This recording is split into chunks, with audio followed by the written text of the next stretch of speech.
भारत ने बालासोर जिले में, उड़ीसा का जो बालासोर जिला है पूर्वी तट पर, वहां से लगभग 10 गांवों को खाली कराया गया और लगभग 20,000 लोगों को वहां से हटाकर सुरक्षित स्थानों पर ले जाया गया। बड़ी खबर बनी कि सर बालासोर के अंदर तो जैसा हमें पता है कि भारत का डीआरडीओ मिसाइल टेस्टिंग करता है, मिसाइल टेस्टिंग कर रहा है, तो ऐसी कैसी टेस्टिंग चल रही है कि 10 गांव खाली करा दिए, 20,000 लोगों को खाली करा के किसी स्कूल में या फिर तूफान के समय बचने की जो जगह आती है वहां पर प्रशासन लेकर पहुंच गया।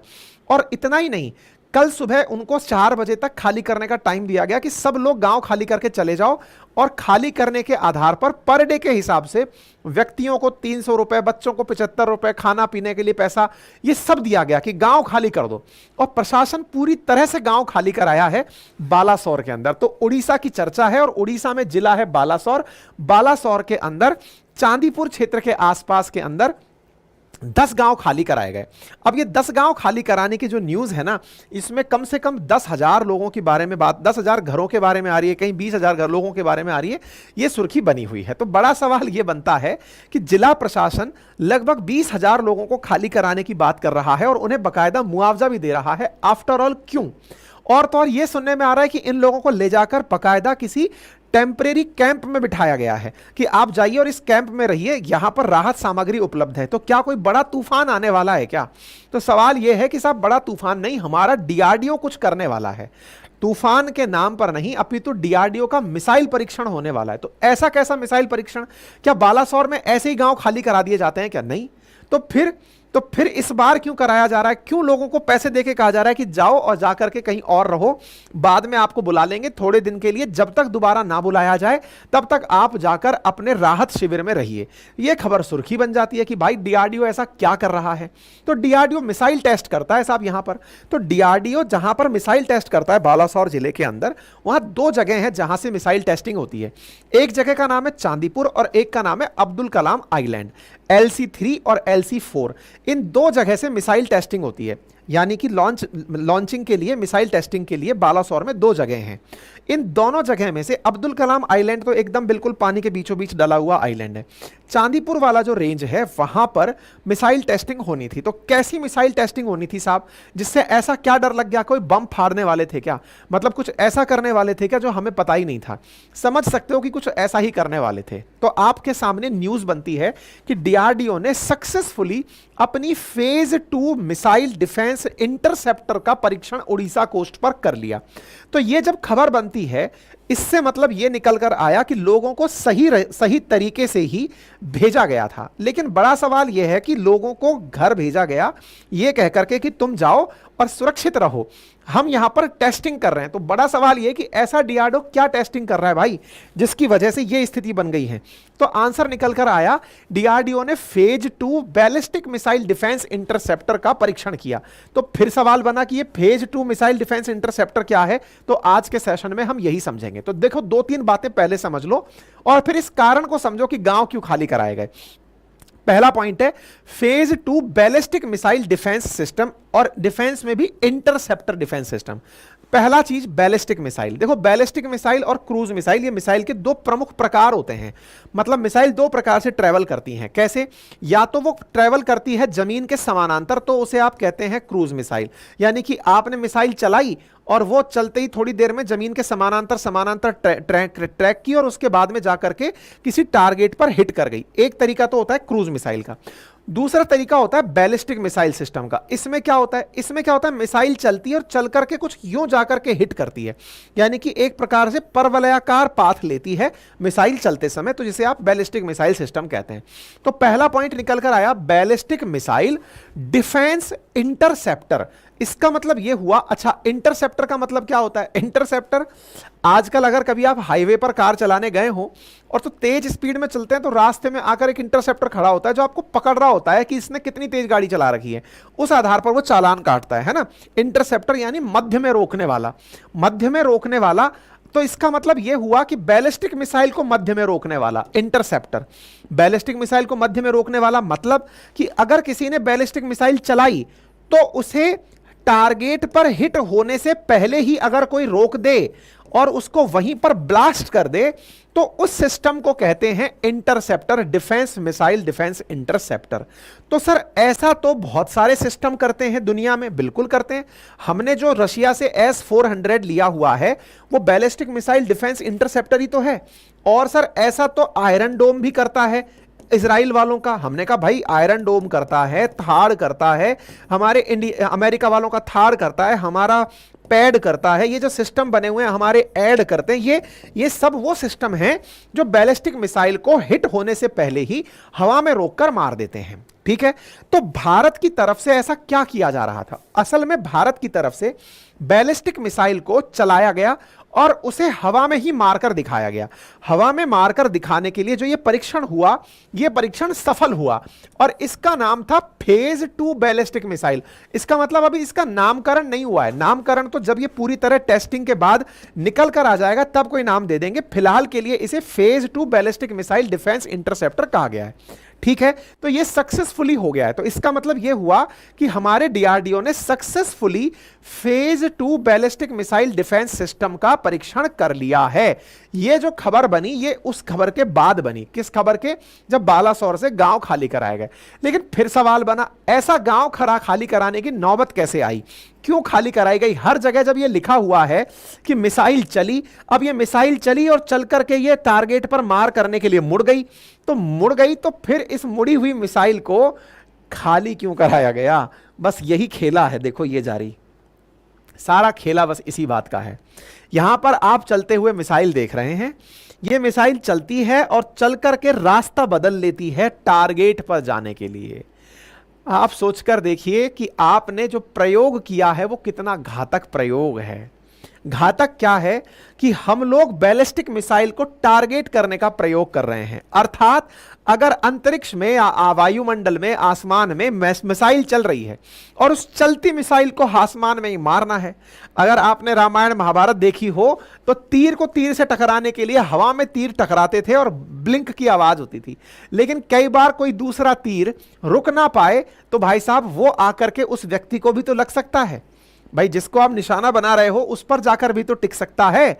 आपने डिफेंस के नाम पर अपनी मिसाइल चलाई, लेकिन चलाई और वो चल करके आपने, भाई इधर से एक मिसाइल चली कि चलो भाई ये टारगेट को मारने जा रही है, इधर से आपने दूसरी मिसाइल चलाई कि इसको रास्ते में रोकेंगे। लेकिन सोचो इन दोनों का मिलन ना हो और ये रास्ता पलट करके बच के निकल ले और दूसरी जगह जाकर टारगेट को मार दे। बस सारा खेल यही था। खेल क्या था? खेल यह था कि एक तरफ से तो हमने मिसाइल चलाई कि जा भाई इसको जाकर के मारो। मतलब हमने क्या किया, अपनी तरफ से जो अब्दुल कलाम आइलैंड है ना, उससे तो चलाई पृथ्वी मिसाइल कि इसको मारना है, और इधर चांदीपुर से चलाई फेज 2 मिसाइल कि हां भाई पृथ्वी को रास्ते में जाकर मारो। तो पृथ्वी को रास्ते में जाकर मारो, जब यह प्रक्रिया हुई, मान लो हमने जिसको चलाया वो फेल मार जाए और वो इसको ना टकरा पाए, तो भाई पृथ्वी तो निशाना बना के चल रही है कि वो आकर के चांदीपुर से टकराएगी। और वो जब चांदीपुर से टकराएगी तो टकराते ही चांदीपुर के आसपास के लोग सब खत्म हो जाएंगे। प्रिकॉशनरी लेवल पर चांदीपुर के आसपास के 3.5 किलोमीटर के एरिया को खाली करा दिया गया कि साहब हट जाओ, अगर गलती से मिसाइल मिस फायर हो गई तो कहां जाएंगे। अब इसको लोकेशन पर, मैप पर भी समझने का प्रयास करते हैं। भारत ने इस विषय पर मतलब रक्षा मंत्री की तरफ से बधाइयां आ गई हैं, हमने ये काम करके दिखा दिया है और इस काम के लिए लोगों को प्रॉपर तरीके से शिफ्ट किया गया था। अब एक बार मैप पर आइए, इस बात को समझने का प्रयास करते हैं। इधर देखो, ये बालासर दिखाई दे रहा है, उड़ीसा के अंदर है। और उड़ीसा में जब आप बालासर को देखते हैं तो बस यहीं से सारी लोकेशन आपके समझ में आएंगी। देखो बालासोर कुछ इस प्रकार से एक बाइट जैसी संरचना रखता है ना, पानी के अंदर एक बाइट बनी हुई है, बाइट है ना, बे बाइट अगर सुना हुआ है, हमने कई बार आप लोगों को बताया है पानी के अंदर। तो ये जो स्थिति बनी हुई है बालासोर में, यहां पर चांदीपुर तो ये जगह रही और अब्दुल कलाम आइलैंड यहां पर है, और इस अब्दुल कलाम आइलैंड और चांदीपुर के बीच में मिसाइल चलाई जा रही है। मान लो यहां से चलाई गई पृथ्वी, और पृथ्वी से कहा गया कि चांदीपुर पे जाके फायर करो, बोले चल दिया साहब फायर करने में। तो अब इधर से चलाया गया चांदीपुर से डिफेंस सिस्टम कि चलो भाई बचो और बच करके रोको इसको। ये चला रोकने के लिए, ये दोनों एक दूसरे से टकराकर रोक लिए। गलती से बेचारा ये ना चल पाता, क्योंकि तो हम ट्रायल ही कर रहे हैं, तो सोचो ना, ये जाकर के इसको तहस नहस कर देता, और तहस नहस कर देता तो ये पूरा आसपास का सिस्टम जो है ना वो खत्म हो जाता। ठीक है, अब आप इसको मैप पर भी देख लो, ये बालासोर रहा, बालासोर के किनारे यहां पर चांदीपुर रहा, चांदीपुर के बाद में ये रहा अब्दुल कलाम आइलैंड, यहां से इसको टारगेट किया गया था। मैप पर अगर आप लोकेशन समझ गए तो अब समझ में आ जाएगा आसपास का एरिया क्यों खाली कराया गया। कोई सी भी मिसाइल जो है ना, अगर वो गड़बड़ कर जाए तो चीजें फट सकती थी और आसपास के लोग मर सकते थे, इसलिए इसको खाली करा गया। ठीक है साहब, तो उम्मीद है कि अब आपको यह समझ में आ जाएगा हमने क्या परीक्षण किया है। तो हवा में उड़ा उड़ा के मारा है, एक को चलाया और दूसरे से टक्कर देकर के मार दिया। क्या करेगी ये मिसाइल? तो हमारा प्रयास ये है कि हवा में उड़ती हुई बैलिस्टिक मिसाइल्स को रोका जाए। पृथ्वी मिसाइल को चलाया गया। अब आपके दिमाग में एक बहुत ही लॉजिकल सा सवाल आना चाहिए, जब मैं खुद तैयार कर रहा था तब भी मेरे दिमाग में आया था कि यार फिर इतना रिस्क क्यों लिया, जनता को यहां से भगाने का रिस्क क्यों लिया? इससे अच्छा ये नहीं होता कि पानी के भीतर से यहां से ही, भाई पृथ्वी 2 ही तो चलानी थी, पृथ्वी 2 को ही तो मारना था, पृथ्वी 2 को मारना था तो पानी में से पृथ्वी 3 चला देते। पृथ्वी 3 जो कि नेवी वर्जन है पृथ्वी मिसाइल का, जो कि बैलिस्टिक मिसाइल है, जिसे धनुष कहा जाता है नेवी में, आप उसको चला लेते और उसको चला के उसको मारने के लिए कुछ भेज देते। अरे भाई कहीं से भी पृथ्वी चलाओ, लेकिन आप अपना जो डिफेंस सिस्टम अभी डेवलप किए हो ना, वो लैंड पर ही रखा हुआ है, वो अभी समुद्र वाला, एयरफोर्स वाला, उसका परीक्षण नहीं हुआ है। मतलब समझो कि मैं अगर पृथ्वी सिस्टम चला भी देता, यहां से चलाऊं या यहां से चलाऊं, चाहे हवा से चलाऊं, असल में मुझे तो डिफेंस सिस्टम को टेस्ट करना है ना, पृथ्वी मिसाइल को टेस्ट थोड़ी करना है। आपके दिमाग में प्रश्न आ सकता था, जो मेरे बहुत देर तक इसके बारे में चिंतन करते करते आया, कि हमने यहां से क्यों नहीं चला दिया, इसकी जगह बच जाते। पर बोले आंसर ये नहीं है साहब, आंसर ये कि जो हमारा डिफेंस सिस्टम है वो जमीन पर रखा हुआ है। जब डिफेंस सिस्टम जमीन पर रखा हुआ है तो डिफेंस सिस्टम को टारगेट किया जा रहा है, और डिफेंस सिस्टम को टारगेट किया जा रहा है तो वो तो लैंड पर ही है अभी। इस वजह से हम लोगों ने ऐसा किया। ठीक है साहब, उम्मीद है कि ये जानकारी आपको अच्छे से समझ में आ गई होगी, हमने क्या तरीका अपनाया। अब सवाल ये बनता है कि अगर हम ऐसा कर जाते हैं तो ये कितनी बड़ी बात है। देखो, दुनिया भर के अंदर जो मतलब मिसाइल सिस्टम है ना, जितना मुश्किल मिसाइलें बनाना है उससे भी ज्यादा मुश्किल है मिसाइलों से बचना। और मिसाइलों से बचने के लिए दुनिया भर की रिसर्च दुनिया में चल रही है। आज भारत ने भी कई बिलियन डॉलर की डील करके रूस से जो S-400 खरीदा है, वो इसीलिए तो खरीदा है कि अगर हम पर कोई मिसाइल चला दे तो हम कैसे बचेंगे। आज इजराइल दुनिया भर के अटैक से क्यों बचा रहता है? क्योंकि उसने आयरन डोम सिस्टम बना रखा है, जो कि मिसाइल डिफेंस सिस्टम है। उस पर आती है मिसाइलें, उनको हवा में ही मार गिराता है।